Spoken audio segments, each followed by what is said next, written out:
Nuqqas ta' ftehim f'livelli għolja ħafna tal-gvern wassal biex pajjiżna l-kważi sena jitħalla mingħajr ambaxxatura l-Istati Uniti.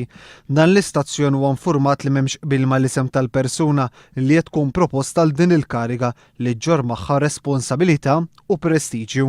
Dan id-disgwit fuq min jista' jokkupa din il-kariga daqstant importanti wassal biex staġna l-proċess u bekk pajjiżna bħalissa għandu lil Denis Grech bħala charge d'affaires.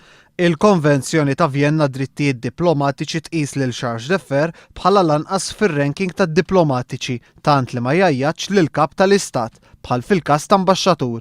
Apparti li fajnejn il-barranin u dawk li jridu jużaw lill-ambaxxata Maltija biex jibnu relazzjonijiet ekonomiċi ma' pajjiżna, charge d'affaires huwa inferjuri għall-ambaxxatur. Ġeneralment, charge d'affaires iservi f'din il-kariga għal fażi interim sa ma jinħatar xi ġdid.